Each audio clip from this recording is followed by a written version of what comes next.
Hi, this is Marva Nichols, Miss GSU 9192, and Coach Hugh Jackson. Every week, it's the coach and the queen on the scene ready to talk about Grambling State football. Hey, Coach, how are you? I'm doing good, Marva. How are you doing? I'm doing good, doing good. Let's cut to the chase. We're coming off of a loss at Jackson State, but I must say our young team showed up grown in the first half, silenced their fans and had the commentators confused. I believe it was predicted we wouldn't even score. Tell us what you saw the first half. Marva, I saw a team that came out prepared, ready to play. Still had our hiccups in the first half. We turned the ball over second play of the game. Penalties has still been an issue. And we played them toe to toe. The game was 21-17 at the half. Could have easily been 21-21, but it wasn't. They had a lot to do with that. And I give them the credit for that. But our team fought. But that team that day were better than us, and I take total responsibility for all of it at the end of the day. Absolutely. But let me tell you, again, we made some mistakes, like you said, at the top of the first half, and Jackson State capitalized and scored. But our players had a never say die type of focus, and our offense executed an amazing play by G-Man RB Maurice Washington and broke and juked the Jackson State defense for a 73-yard touchdown to the end zone. I was screaming, "Run, baby, run!" Absolutely. What was it like watching that play from the sidelines? I know it was awesome. When you put these plays together and you draw it up and it happens just the way you draw it up, well, that's the exciting piece of football for us coaches. There were several other plays that we had chances to make. There was a play to J.R. Waters. There was a third down play. We thought that he was interfered with. The officials didn't think so. Those things are going to happen. That's football, but we had our chances in the first half to really, take the lead. We really felt, and we just didn't take advantage of it. Absolutely. And after those two mistakes or hiccups, as you say, our defensive end, Sandiata Anderson, I like his name. Yeah, I think I think the commentators do too. But Sandiata Anderson sacked Shadur Sanders, and Brian Powell scooped up the rock and ran it into the end zone and tied the game. I had my let's go spirit on. I'm like, yes. We had JSU in shock, I believe, Coach, going into the half. Can you share with us what the atmosphere was like at halftime in the locker room? I really thought our guys were fired up. I think they were excited that the plan worked. You mentioned offense had a plan, defense had a plan, special teams had a plan, and it was working. Maybe not, just exactly the way we wanted it to, but our players could feel and see that they were prepared. They were put in the right positions to go make the plays that were there to be made. And we needed to do it even better the second half. And what I talked about is that it was 21-17.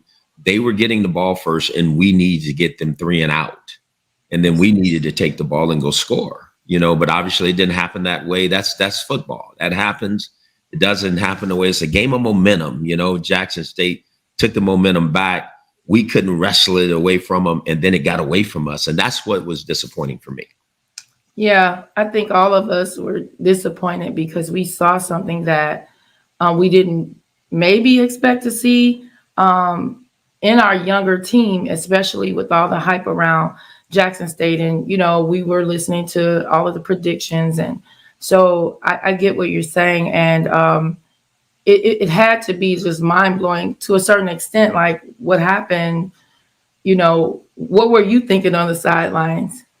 No, Marva, I was in total shock and disbelief. And so I'm not saying anything to you that I didn't tell my team. We had fought so hard to get to the position we were at halftime to watch us not look like the same team in the second half. I needed to figure that out as the head coach, as our coaching staff, because as I said to you on several of these podcasts, we have not been the same team the second half. So I have to go back and look at everything. I have to go back and look at what the nutrition at halftime, proper rest, proper meal, just everything. That's what you do as the head coach. You go back and you search and you look and you try to figure out what it is that is not letting us continue to play as strong or with so much passion and energy in the second half as we do in the first half. Absolutely. It's very important because we want to finish strong. We want to finish as strong as we started. And Coach, I love that about you. You're so transparent and you're honest. And you mentioned that in the previous podcast that we had last week about being honest with your players, honest with your coaching staff, and just honest with fans. And so we know that coaching is a result-driven business. And so tell us, what are some of the results that you're seeing from the changes you've made and the adjustments you're making week to week? And how do you think that is impacting your ability or our ability to win? Marva, I'm really about process and routine. And so sometimes processes need to change and sometimes routines need to change. And I had to go back myself on the trip back from Jackson State and really walk myself back through everything that we did. We changed some of the routine because of the situation with the water, that there was a concern. So we left a little bit later. We got away from our normal routine. We had a guest speaker who I think was sensational, and I think the players really enjoyed that last week. We stayed in an unbelievable hotel. So I think there's a lot of things we're doing right. So I'm not going to fault anything for the things that are right, but where can we understand this at a higher level? These players only have so much energy. I wanted to make sure we were hydrated. It was a warm day. Maybe we could have been a little bit more hydrated than what we were. Not that I think we weren't. I think there was opportunities for our players to drink and have water, Powerade, Gate, whatever it is that we needed. That has not been an issue. But it was hot. There was stress. We have a young team, and your body only have so much energy. And so I have to do a great job of making sure that I am preparing these guys for 4 quarters, not 2 quarters. That's the only way it is. It's a 4-quarter game, and it's what I've known it to be, and it's what they've known it to be. So somewhere, and that's just being very honest, we have to do it different. And so this week it's been different. And I'm going to try. Look, nobody's going to work harder at fixing this than myself and my staff, and these players. We talk about it. We're very transparent about what we need to do and what it should look like, what it should feel like. They knew they were in that game in the first half. They knew they had a chance. Yeah, and at some point in time, with the coaching staff and our players, you gotta will it to happen. You got to make it happen. And I don't get to play. The coaches don't get to play. They do, and so they followed the plan in the first half. Not that they did not follow it in the second half. I just felt like the better team on that day was Jackson State. And so we have to grow from this. Not that we're not disappointed. We are, but you have to learn, Sometimes you lose, you learn, right? And we don't like losing, but I think we learned a lot about who we are, what we are, and what we needed to do this week. And I've always seen these guys, they're very resilient. They listen because they want success. I don't know any young man that's going to go out there and not want success, but they have to understand the price that you have to pay to get that success. And so we paid it this week, and we paid it gladly. And I think hopefully on Saturday, because like I tell them, all it does is gives us an opportunity. It doesn't mean you win. It means it gives you an opportunity to win. And you have to have that mentality every week. You got to pour everything you have into it to give it your best shot. Wow, that was amazing. I think I'm going to make a clip out of that. I think that everyone saw our potential, our potential to win and to be a great team as we are building, or as you are building the new Grambling State University football program. Now, Coach, I want to ask you, how are you building and nourishing the G-men to have a champion mindset? Well, I think the first thing you have to do is create the right environments for them, right? And Marva, like I said, I don't run from anything. We lead the league in penalties, whether rightfully so or not, doesn't matter. we've earned that in 3 games. We've earned the 1-2 record. And so we have to understand what we have is what we've earned. If we want to change it, we have to change. We cannot continue to do what we've done to get the results we've gotten, because that's what it's gotten us. So you got to pivot, right? You got to turn away from some of the things you've done. You have to understand the things that don't let you be successful. And sometimes with these young men, you have to ask them to do more, to sacrifice more, to want to be in that winner's circle is a price you got to pay. And I'm asking them to pay a higher price than what they've ever paid. And so to a man, I think they get it. I'm only going to be able to judge it by how we perform this weekend, because here's another opportunity. We're going to walk back out there on Saturday. We're going to swing, and we got to swing for 4 quarters. And if we'll do that, and we'll do it the way I think it should be done, we have a chance. But we have to do it that way. There is no other way to do this. No other way. And speaking about Saturday, tell us what, I know you've studied Bethune-Cookman. What are some of their strengths? Oh, wow. This quarterback is dynamic. He can run, he can throw. They have some extreme athletic talent on their offensive football team. Defensively, they run a lot of different schemes. They're 4-down front, but they can morph into a 3-down front. They play man coverage. They play zone coverage. So it's a tremendous challenge. Every week you're going to play someone who has something that has a strength about their football team, right? Our Yes. players understand that. We talk about the team. We talk about the things that are important. Probably the thing I was most impressed with our team about last week, as you said, that team hadn't been scored on, and they had sacked every quarterback multiple times. We gave up 2 sacks in that game, where teams before them gave up 8, 9. So I am. They're hearing me when it comes to certain things, and there's certain other things they got to hear me and the staff on, and I think they will. But at the same time, it's a battle. It's like anything when you're trying to move into a whole different era. You got to step out of the other one, and sometimes that's frightening for people. But at the same time, the reward is on the other side, and so we just got to keep pushing through. And these guys, they get it, because they want success. They understand where Grambling should be. And I'm not going to do anything to not make us get there. I promise you that. I thank you for that promise, and I'm going to hold you to it. Absolutely. Now, you're talking about a fight, swinging. Are we in a boxing match, or is this a football game? Are you going to do a jab, left hook, or right hand? But we know that the fight is really on the line. Mm-hmm. Tell us about our offensive line and our defensive line.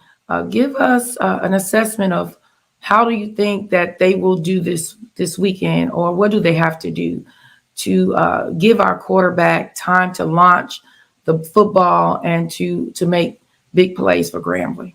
Marva, you said it, and I'm probably not going to go as deep as maybe you would. Don't tell them all our secrets. I told you I'm spying on us. going to say this to you, Marva. Fight is in the heart. The fight is in the heart. Yes. It's in the will and understanding what that G really means and what it means to wear it. And to me, I've probably spent more time having our players understand the history, the tradition, the people who have come before them to lay the foundation of what wearing that G really means.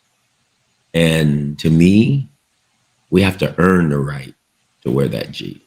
It shouldn't be just given, because there's a lot of people that paved the way for us to wear that, to represent Grambling State University. And there's certain things that are just no-nos. It's non-negotiable to me. And I think our players are starting to get that and understand that. And it's a demand from me and my staff to them that this is just how it's going to be done. And so turning that corner, sometimes those corners they got some sharp edges to them, and you got to smooth them out. And I think we're slowly smoothing them out. But at the same time, I'm appreciative of our football team, because they allow me the chance to show them what greatness really is going to look like and what it's going to take to get there. I've sat around some of the G-Men alumni, and I can remember hearing them talk about at one time they were playing unlike G-Men, and Coach Rob took the G's off the helmet. I was like, yikes. That had to be weird because that helmet to me is the most beautiful helmet in the SWAC. It's just classy and it just speaks volume. It's simple, but it's classy. And so you saying that they have to earn that G, that means a lot to me. And I'm sure it means a lot to the G-Men alumni because there's so much pride around our program and even what Coach Rob built and the others after him. And now it's your era. And I appreciate you saying that and instilling it in our young men who play football for Grambling. So thank you for that. Now, let me say this, Coach.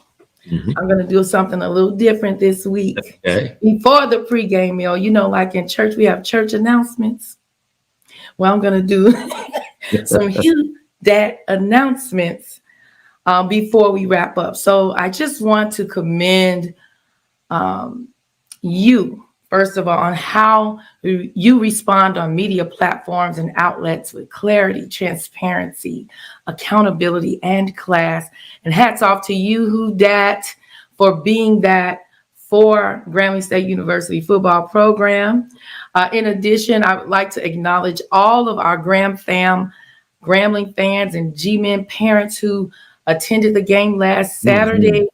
Some of them, flew in from California, and so many canceled. When so many canceled their trip to Jackson, those who attended on our behalf from near and far, I just want to thank you for standing in the gap and repping GSU. Coach Jackson, would you like to give a shout out to our fans that showed up in Jackson? Marva, I was so encouraged to see so many people, so many Gram fam people there in the stands, cheering for our student athletes, their sons, cousins, friends, whatever it was, standing behind these young men.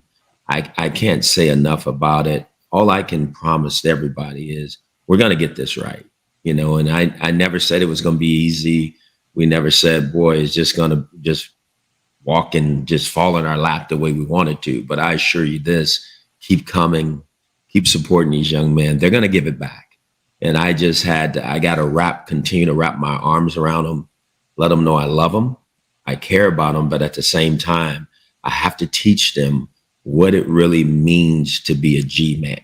And I've had to go through that baptism myself. There's a lot of reading. There's a lot of understanding. There's a lot of history. There's a lot of things that have been said to me that stick with me because there are some great people that have come before my staff, myself, this football team to lay the foundation of what Grambling State University football really is. And we have to understand it at even a higher level than I could ever imagine because that's what it is. It's greatness. Yes. The G stands for greatness. And Coach, I just love to hear you talk about your passion for Grambling. Although you didn't attend Grambling State University, every week that we talk, your passion for Grambling continues to grow in the things that you say and how you express yourself about our legacy. And even our G-Men Nation, their motto is our legacy, our responsibility. And I just love that about them. And so there is a connection there. There's an umbilical cord to our current players via the G-Men Nation and other players that have played down through the years. And you coming on board and feeling that passion, reading about it, actually saturating yourself in the moment and even on our campus, in our facilities. And trying to make Grambling State University football better, it just you're in. You Gram fam, man. You are Gram fam. So Marva, I think it's important to earn that right. Yeah. I really do. And as the leader can only lead if he wins. Yes. I get that. And that takes a lot of drive, determination, discipline, dedication to it because it's not easy. I think if it was easy, everybody would be doing it. But I've said it before and I'll say it again. I know I'm the right person for the job. I think I have these players starting to truly understand the corner that we have to turn, because it's a corner, and we're going to get there. And but I will say this: it still takes everybody. I still take all the Graham fam who want to support and donate and be a part of these young men's lives to continue to push. As you said, the G-Man Nation, they've been outstanding. They've created a mentorship program with our student athletes. That's just some of the things that others are trying to do to make these young men's experience better. But I know one thing: the experience magnifies greatly with wins. And that's the job we have to take care of, and we get that.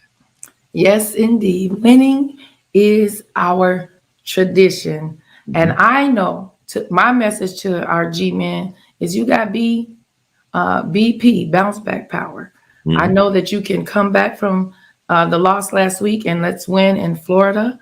And I also want to let Graham fam know that the GSU Athletic Department has a 3-game ticket package for our upcoming home games for $76. You can purchase on site at the Hobby Center, at the ticket booth, online at gsutigers.com, or by calling our ticket office. You can get that number on gram.edu. All right, Coach. It's time for the pregame meal. Hey, time. Come on, Coach. Let us know what's up. What we eat this week? Well, Marva, this is an early game. So right. This is a real early game. There might only be yogurt on Saturday morning. I'm at my best, Marva, when I am a little on edge. And I want to carry the biggest edge that I can have this weekend. It is bounce back time for our players. We've worked, I will say, extremely hard this week on filling in the gaps. And I think we're going to represent the brand the way I think we need to start representing the brand. And it's taken some time, but at the same time, I'm just grateful and thankful for these young men, because eventually they have to understand exactly what you're saying. You can talk it, when we're in training camp, but to see it now, as I see it and as they've seen it, is the mission's clear. I think the message is clear. So let's go see if we've learned our lessons. Yeah, and that little yogurt, I know your nerves gonna be real bad. Your hand up, like, hey. I'm gonna try not to get the shakes now. If I do, I might have to run in the stadium and ask for something. Like you say, hey, look, like James Brown said, it pays the cost. You got to pay the cost to be the boss. Yes, you do. And let me tell you, I hear you, Coach. We hear you. G-Men, we are behind you. And we look forward to seeing you show up and show out in Daytona, Florida on Saturday. Everybody need to tune in. If you're going to the game, wear your Grambling gear. And Coach, it's always a pleasure to speak with you, talk with you, chat with you. You're my guy. You're my boy.